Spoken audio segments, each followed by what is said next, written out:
എല്ലാ സഹോദരങ്ങൾക്കും നമ്മുടെ യൂട്യൂബ് ചാനലിലേക്ക് സ്വാഗതം.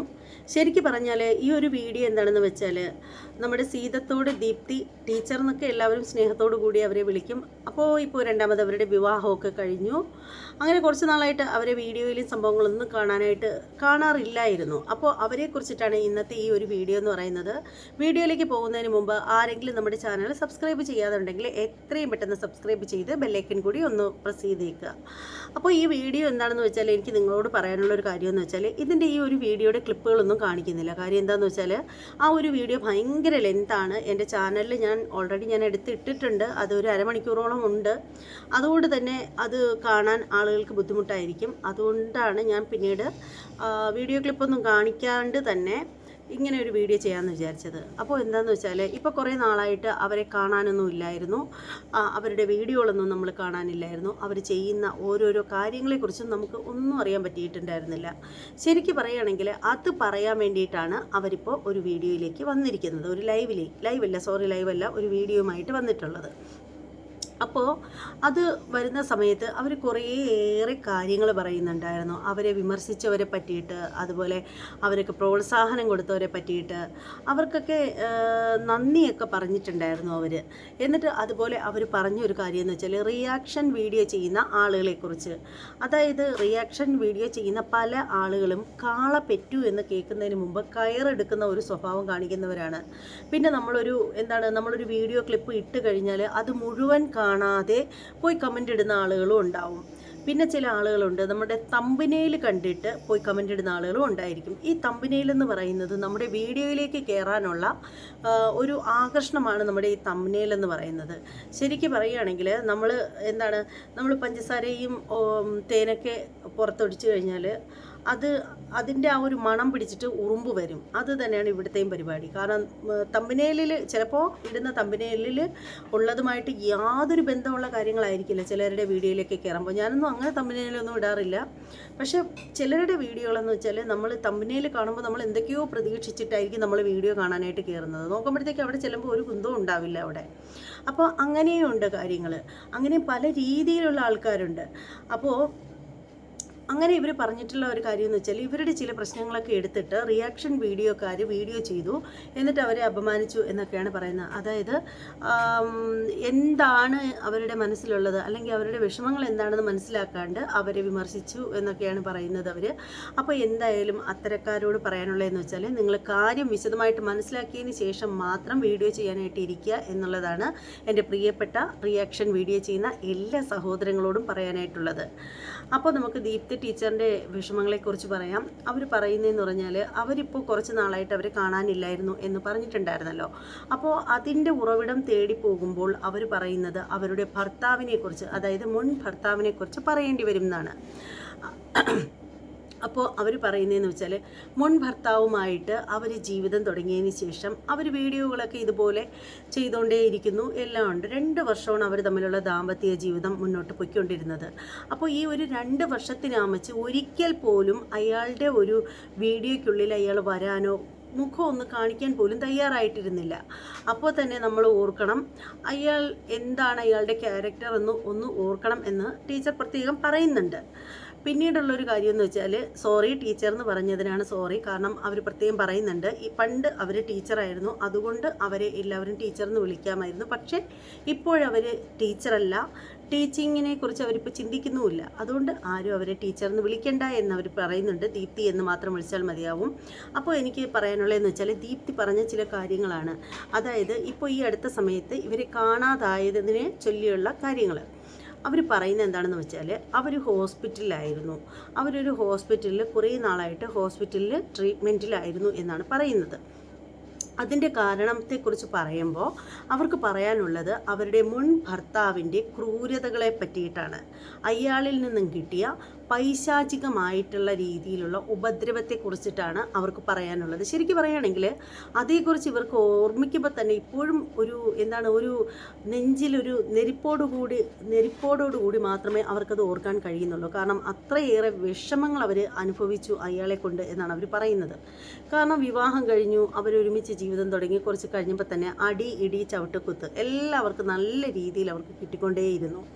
ചില സമയത്ത് തല്ലി തറയിലിട്ടിട്ട് അവിടെ ഇട്ട് ചവിട്ടി കൂട്ടുന്ന ഒരു സ്വഭാവവും പുള്ളിക്കാരനുണ്ടായിരുന്നു എന്നാണ് അവർ പറയുന്നത്. പക്ഷേ അവർ തന്നെ പറയുന്നു ഭർത്താവിൻ്റെ ഉപദ്രവങ്ങളെ കുറിച്ചിട്ട് ഫുള്ളായിട്ട് അവർക്ക് പറയാൻ കഴിയില്ല. കാരണം ഈ ഒരു വീഡിയോ കൊണ്ട് തന്നെ പറ്റില്ല. അതായത് ഞാൻ ആ വീഡിയോ എൻ്റെ ചാനലിൽ എടുത്തിട്ട സമയത്തിന് ഞാൻ ആ ഒരു വീഡിയോ ഞാൻ സ്പീഡിന് ആക്കി എടുത്തിട്ടിട്ട് പോലും അരമണിക്കൂർ സമയമെടുത്തു ആ ഒരു വീഡിയോ തീരാൻ വേണ്ടിയിട്ട്. അപ്പോൾ അതുകൊണ്ട് തന്നെ നമുക്കത് അതുപോലെ എടുത്തിടാനൊന്നും പറ്റില്ല. അതുകൊണ്ട് അതിൻ്റെ ഒരു കാര്യം എന്താണെന്ന് വെച്ചാൽ പറയാം. അങ്ങനെ അവർ പറയുന്നതെന്ന് വെച്ചാൽ അവർ തറയിലിട്ട് ചവിട്ടി കൂട്ടുമായിരുന്നു. എല്ലാ ദിവസവും ഇവർക്ക് തല്ല് പതിവായിരുന്നു. ഈ തല്ലൊക്കെ കഴിഞ്ഞതിന് ശേഷം ഇവർ ദേഹമൊക്കെ നൊന്ത് ഇവർ ആകെ ഒരു പരുവത്തിലിരിക്കുന്ന സമയത്ത് പുള്ളിക്കാരൻ വന്നിട്ട് അവരോട് മാപ്പ് ചോദിക്കുമായിരുന്നു. പുള്ളി നന്നായിട്ട് മദ്യപിക്കുന്ന ആളാണ് എന്നുകൂടി പറയുന്നുണ്ട് അവർ. അപ്പോൾ മാപ്പ് ചോദിക്കുമായിരുന്നു. അത് കേട്ടപ്പോൾ എനിക്ക് ഓർമ്മ വരുന്നത് മിക്ക കള്ളുകുടിയന്മാരുടെയും രീതി ഇത് തന്നെയാണ്. കള്ളു കുടിച്ചിട്ട് വരുമ്പോൾ സ്വബോധമില്ല എന്നുള്ള രീതിയിൽ ഭാര്യയെ എടുത്തിട്ട് തല്ലും, കൈ കിട്ടുന്നത് വാരി എറിയും ഒക്കെ ചെയ്യും. എന്നിട്ട് പിറ്റേന്ന് പോയി സോറി പറയും. നമ്മൾ സിനിമയിൽ പോലും കാണുന്നത് അത് തന്നെയാണ്. ലൈഫിലും അങ്ങനെയുള്ളവരുടെ ജീവിതങ്ങളും ഉണ്ട്. ശരിക്കും പറയുകയാണെങ്കിൽ യുവമാർക്ക് കുനിച്ച് നിർത്തി കൂമ്പിനിട്ട് 2 കിട്ടാത്തതിൻ്റെ ഏതക്കേടാണ്. ഇത് 2 കിട്ടിക്കഴിഞ്ഞാൽ യുവമാരുടെ എല്ലാ ഏതക്കേടുകളും മാറും. കുടിച്ച് കഴിയുമ്പോൾ ഓർമ്മ വരികയും ചെയ്യും കാര്യങ്ങളൊക്കെ. അപ്പോൾ അതൊക്കെ അവിടെ നിൽക്കട്ടെ. അങ്ങനെ ഇവർ പറയുന്നത് ഇവരെ നന്നായിട്ട് ഉപദ്രവിക്കുമായിരുന്നു. അങ്ങനെ ഉപദ്രവിച്ച് കഴിഞ്ഞിട്ട് ഇവർ സങ്കടപ്പെട്ടൊക്കെ വിഷമിച്ചിരിക്കുന്ന സമയത്ത് ഇയാൾ വന്നിട്ട് സോറിയൊക്കെ പറയും. അതിനുശേഷം ഇവർക്ക് ശരീരവേദന സഹിക്കാൻ പറ്റാണ്ടിരിക്കും. അപ്പോൾ ഇവർക്ക് പെയിൻ കില്ലർ കൊടുക്കുമായിരുന്നു എന്നിങ്ങനെ പറയുകയാണ്. അങ്ങനെ പെയിൻ കില്ലർ ഡെയിലി ഇതൊരു പതിവാക്കി. അടി ഇടി ചവിട്ട് പെയിൻ കില്ലർ ഇങ്ങനെ പൊയ്ക്കൊണ്ടിരിക്കുകയാണ് കാര്യങ്ങൾ. അങ്ങനെ പൊയ്ക്കൊണ്ടിരിക്കുമ്പോഴത്തേക്ക് ഇവർക്ക് മേലുവേദനയുണ്ട്. കാരണം തല്ല് കിട്ടിക്കൊണ്ടിരിക്കുകയല്ലേ. പിന്നെ ആ ഒരു മേലുവേദന മാറാനായിട്ട് എന്നും കൊടുക്കും പെയിൻ കില്ലർ. ഇവരത് വാങ്ങിച്ച് കഴിക്കുകയും ചെയ്യും. അങ്ങനെ ഇരുന്ന സമയത്തിന് ഇവർക്ക് ഇയാളുടെ ഇടിയും ചവിട്ടും ഒക്കെ കൊണ്ട് മടുത്ത ആ ഒരു സാഹചര്യത്തിൽ ഇവർ പറഞ്ഞു മദ്യപാനം നിർത്തിയേ പറ്റൂ, അതിന് വേണ്ടിയിട്ടൊരു ഹോസ്പിറ്റലിൽ പോകണം, ട്രീറ്റ്മെൻറ്റ് ചെയ്യണം എന്ന് പറഞ്ഞു. അങ്ങനെ അയാളെയും കൊണ്ട് ഹോസ്പിറ്റലിൽ പോയി. പറഞ്ഞ സമയം വരെ ട്രീറ്റ്മെൻറ്റ് സംഭവങ്ങളൊക്കെ കഴിഞ്ഞു. പിന്നീട് വീട്ടിൽ തിരിച്ചു വന്നതിന് ശേഷവും വീണ്ടും പോകണമായിരുന്നു ട്രീറ്റ്മെൻറ്റും കാര്യങ്ങളൊക്കെ ആയിട്ട്. പക്ഷേ പിന്നീട് അയാൾ പോയില്ല എന്ന് തോന്നുന്നു. പക്ഷേ അങ്ങനെ പിന്നീടുള്ള കാര്യങ്ങളൊക്കെ തദൈവ വീണ്ടും ചങ്കരൻ തെങ്ങി തന്നെ ഇടിയും ചവിട്ടും ഒഴിഞ്ഞ കാര്യങ്ങളില്ലായിരുന്നു. പുള്ളിക്കാരത്തി ഒരുപാട് അനുഭവിച്ചു ഇയാളിൽ നിന്നും. എന്താല്ലേ, ശരിക്കും പറയുകയാണെങ്കിൽ വിദ്യാഭ്യാസമുണ്ട്, ജോലിയുണ്ട്, ടീച്ചറാണവർ. എന്നിട്ട് പോലും എല്ലാ ദിവസവും ഇവർക്ക് ഇതുപോലെ പെയിൻ കില്ലർ കൊടുക്കുന്നത് ഒരു മടിയും കൂടാതെ തൻ്റെ ഭർത്താവല്ലേ കൊടുത്തത് എന്നുള്ള ധാരണയിൽ വാങ്ങിച്ച് കഴിക്കുകയായിരുന്നു പുള്ളിക്കാരത്തി. അങ്ങനെ കുറേ കാലം അങ്ങനെ മുന്നോട്ട് പോയി. അങ്ങനെ ഇരിക്കുന്ന ഒരു സമയത്ത് ഇയാളുടെ ഫോണ് കയ്യിലെടുക്കുകയാണ്. ലോക്കൊക്കെ ഇവർക്കറിയാം, ലോക്കുള്ള ഫോണാണ്, പക്ഷെ ലോക്കറിയാം. അങ്ങനെ ഫോൺ നോക്കുന്ന സമയത്ത് അതിൽ നിന്നും തൻ്റെ ഭർത്താവും വേറൊരു സ്ത്രീയും 2 കുട്ടികളും ഉൾപ്പെടുന്ന ഒരു ഫാമിലി ഫോട്ടോ കാണാനായിട്ട് ഇടയായി. അങ്ങനെ ആ ഒരു ഫോട്ടോ കണ്ടു കഴിഞ്ഞപ്പോഴത്തേക്ക് അത് അയാളെ എടുത്ത് ചോദിച്ചു അതേക്കുറിച്ച് ചോദിക്കുന്ന സമയത്തിന് അയാൾ ആദ്യം ഇവർക്ക് തല്ലൊക്കെ കിട്ടി. അതിനുശേഷം അയാൾ കാര്യങ്ങളൊക്കെ പറഞ്ഞപ്പോഴത്തേക്ക് സംഭവം ഈ ദീപ്തി എന്ന് പറയുന്ന ദീപ്തിയുമായിട്ട് പരിചയപ്പെടുന്നതിന് മുമ്പ് തന്നെ ഇയാൾ വിവാഹിതനായിരുന്നു. വിവാഹം കഴിച്ചു. ആ ഒരു വിവാഹത്തിൽ ഇയാൾക്ക് 2 മുതിർന്ന ആൺകുട്ടികളുണ്ട്, ഭാര്യയുണ്ട്. പിന്നീട് അവരുമായിട്ടുള്ള ബന്ധം അലസിയതിന് ശേഷമാണ് ഇവരെ വന്ന് വിവാഹം കഴിക്കുന്നത്. അപ്പോൾ ഇത് കേട്ടപ്പോൾ ഏതൊരു സ്ത്രീയും പോലെ തന്നെ അവരും ശരിക്കും ഷോക്ക്ഡ് ആയിപ്പോയി. കാരണം നമ്മളാണെങ്കിലും ഷോക്കായി പോകും. കാരണം ഇങ്ങനെ ഒരു കാര്യം കേൾക്കുമ്പോഴത്തേക്ക്. കാരണം ഇടി ചവിട്ടൊക്കെ കിട്ടുമായിരുന്നുവെങ്കിലും തൻ്റെ ഭർത്താവ് മറ്റൊരു സ്ത്രീയുമായിട്ട് ബന്ധമുണ്ടായിരുന്നു, അല്ലെങ്കിൽ അതിൽ 2 കുട്ടികളുണ്ടായിരുന്നു എന്നൊക്കെ അറിഞ്ഞാൽ ഏതൊരു സ്ത്രീക്കും സഹിക്കാൻ പറ്റാത്തൊരു കാര്യമാണ്. അതിപ്പോൾ ഞാനായാലും സഹിക്കില്ല. അങ്ങനെ ഇവർക്ക് അതുപോലെ തന്നെ അത് സഹിക്കാൻ പറ്റിയില്ല. അങ്ങനെ ഇവർ കരച്ചിലും പിഴിച്ചിലും ഒക്കെ ആയി. പിന്നീട് അയാളുമായിട്ട് കശപിശയും കാര്യങ്ങളൊക്കെ ആയി. പിന്നീട് എന്തൊക്കെയോ സംഭവങ്ങളൊക്കെ ആയി. ഇയാളങ്ങ് ഒഴിഞ്ഞു പോകുന്ന ഒരു കേസ് കെട്ടിലേക്ക് പോയി. അതേക്കുറിച്ചൊന്നും അത്രയും വിശദീകരിച്ച് പറയുന്നില്ല. അതൊക്കെ പിന്നെ വേറെ വീഡിയോകളിലൊക്കെ പറയുമായിരിക്കും. അങ്ങനെ ഒക്കെ പോയതിന് ശേഷം പിന്നീട് ഈ പറയുന്ന കുഞ്ഞാവ എന്ന് പറയുന്ന ഇവരുടെ ഇപ്പോഴത്തെ ഈ ഹസ്ബൻഡ് വന്ന് വിവാഹം കഴിച്ചു. ഹസ്ബൻഡുമായിട്ട് സന്തോഷമായിട്ട് കഴിയുകയാണ്. അപ്പോൾ ഇവിടെ സംഭവിച്ചത് എന്താണെന്ന് വെച്ചാൽ 2 വർഷത്തോളം പെയിൻ കില്ലർ യൂസ് ചെയ്തത് കാരണം ഇവർക്ക് അതിനോടുള്ള അഡിക്ഷനായി. ഇത് ഉപയോഗിക്കാതിരിക്കാൻ പറ്റാത്തൊരു സാഹചര്യത്തിലേക്ക് പോയി. അങ്ങനെ എന്ത് ചെയ്തെന്നോ, ഇപ്പോൾ അത് കാരണം ഇത് കഴിച്ചില്ലെന്നെങ്കിൽ വേദന എടുത്താൽ ഇവർക്ക് താങ്ങാൻ പറ്റത്തില്ല, ശരീരം അനക്കാൻ പറ്റത്തില്ല. അപ്പോൾ അത് കാരണം അവരിപ്പോൾ ചെയ്ത കാര്യമെന്ന് വെച്ചാൽ അവരെ ഒരു ഹോസ്പിറ്റലിൽ കൊണ്ടുപോയി. അവർ പറയുന്നത് ജയിലിൽ ഇട്ടിരുന്നത് പോലെയാണ് ആ ഹോസ്പിറ്റലിൽ അവർ കിടന്നത് എന്ന് പറയുകയാണ്. അങ്ങനെ കുറേ നാൾ ഹോസ്പിറ്റലിൽ കിടന്നു, മെഡിസിനുകളും കാര്യങ്ങളൊക്കെ കറക്റ്റായിട്ട് കഴിച്ചു. ഇതിൽ നിന്നും അവർ മോചിക്കപ്പെട്ടു. അതായത് പെയിൻ കില്ലർ ഇല്ലാണ്ട് പറ്റില്ല എന്നൊരവസ്ഥയിൽ നിന്നും അവർ റിക്കവറായി എന്നാണ് പറയുന്നത്. ഇപ്പോൾ അവർക്ക് പെയിൻ കില്ലറും വേണ്ട, ഒന്നും വേണ്ട.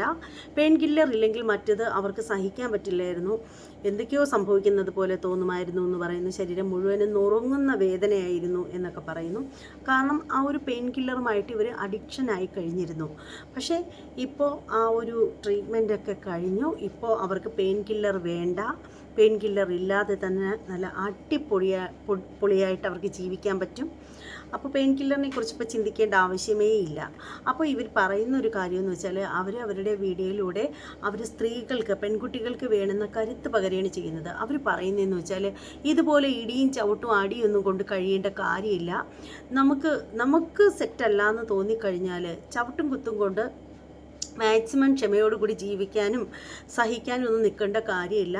ഉപേക്ഷിച്ചിട്ട് അവരവരുടെ കാര്യം നോക്കുക എന്ന് ഉള്ള ഒരു അങ്ങനെ ഒരു നിർദ്ദേശമാണ് അങ്ങനെ അവരുടെ ചാനലിൽ കൂടെ അവർ മറ്റുള്ളവർക്ക് കൊടുക്കുന്നത്. അങ്ങനെ ഒരു മെസ്സേജ് കൊടുക്കുന്നുണ്ട് കുട്ടികൾക്കൊക്കെ, വിവാഹം കഴിഞ്ഞവർക്കും കഴിക്കാൻ പോകുന്നവർക്കും ഒക്കെ കൊടുക്കുന്നുണ്ട്. നിങ്ങൾ ഒരുപാട് സഹിച്ച് കിടക്കേണ്ട കാര്യമില്ല.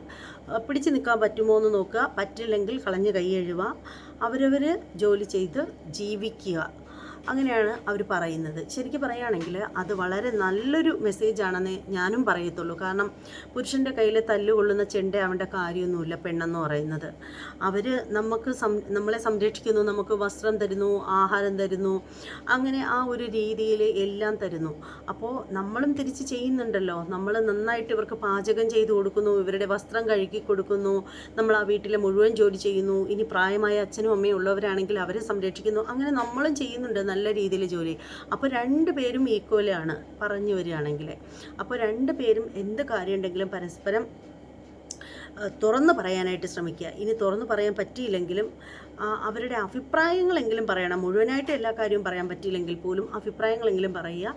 അപ്പോൾ ലൈഫ് മുന്നോട്ട് പോകുമ്പോൾ എനിക്കും ദീപ്തി പറഞ്ഞതാണ് എനിക്കും പറയാനുള്ളത്. നമ്മുടെ ലൈഫ് മുന്നോട്ട് പോകുന്ന ഒരു സാഹചര്യത്തിൽ നമുക്ക് അഡ്ജസ്റ്റ് ചെയ്യാൻ പറ്റുന്നതാണെങ്കിൽ ചെയ്യുക. പറ്റുന്നില്ല എന്ന് കണ്ടു കഴിഞ്ഞാൽ നമ്മൾ ഒരിക്കലും ആത്മഹത്യയ്ക്ക് ശ്രമിക്കരുത്, ആത്മഹത്യ ചെയ്യാനും പോകരുത്. ഇതുപോലെ മെഡിസിനൊന്നും അഡിക്ഷൻ ആവാതെ നോക്കുക. എന്നിട്ട് പരസ്പരം രണ്ടുപേരും കൈ കൊടുത്ത് ഒഴിവാവുക. അത്രയാണ് എനിക്ക് ഈ ഒരു വീഡിയോയിലേക്ക് പറയാനുള്ളത്. ഇത് തന്നെയാണ് സീതത്തോട് ദീപ്തിയും സംസാരിച്ചിട്ടുണ്ടായിരുന്ന കാര്യം എന്ന് വെച്ചാൽ. അപ്പോൾ ഈ ഒരു വീഡിയോയെക്കുറിച്ചിട്ടുള്ള നിങ്ങളുടെ അഭിപ്രായങ്ങൾ എന്താണെന്ന് വെച്ചാൽ നിങ്ങൾ താഴെ കമൻറ്റ് ചെയ്തേക്കണം. ദീപ്തിക്ക് ഒരുപാട് പറയാനുണ്ട്, ഇനിയും ഇതിലേറെ കാര്യങ്ങൾ പറയാനുണ്ട്. അത് എങ്ങനെ തുടങ്ങണം, എങ്ങനെ പറയണം എന്ന് അവർക്ക് അറിയില്ല. ഈ ഒരു കാര്യങ്ങൾ അവരുടെ വീട്ടിലും പലരും അറിയാതെയുള്ള കാര്യങ്ങളാണ് അവർ പങ്കുവെച്ചത് അവരുടെ ചാനലിൽ. പക്ഷേ അത് അവർ തന്നെ പറയുന്നുണ്ട്, ഇനി പുറത്തു വരുമ്പോൾ പലരും അറിയും. അല്ലാതെ ഇവരുടെ ഹൃദയത്തിൽ മാത്രം ഇവർ ഒതുക്കി വെച്ചിരുന്ന കാര്യങ്ങളായിരുന്നു ഇതെന്ന് അവർ പറയുന്നുണ്ട്. അപ്പോൾ ഇത്രയൊക്കെ ഉള്ളൂ. ഇപ്പോൾ 1 മണിയൊക്കെ കഴിഞ്ഞിട്ടുണ്ട്, എനിക്ക് നന്നായിട്ട് ഉറക്കം വരുന്നു. ഇത്രയേ ഉള്ളൂ. ഈ വീഡിയോയെക്കുറിച്ചിട്ടുള്ള നിങ്ങളുടെ അഭിപ്രായങ്ങളൊക്കെ ഒന്ന് കമൻറ്റ് ചെയ്തേക്കണം. എനിക്ക് എത്രയും പെട്ടെന്ന് ഒരു 100K ആക്കി തരണം എൻ്റെ കൂടപ്പിറപ്പുകൾ. അതിന് വേണ്ടിയിട്ട് എല്ലാവരും ചാനൽ സബ്സ്ക്രൈബ് ചെയ്യുക. നിങ്ങളുടെ അഭിപ്രായങ്ങളൊക്കെ നിങ്ങൾ കമൻറ്റ് ചെയ്തേക്കുക. ഇനി മറ്റൊരു വീഡിയോ ആയിട്ട് വരാം. ബൈ.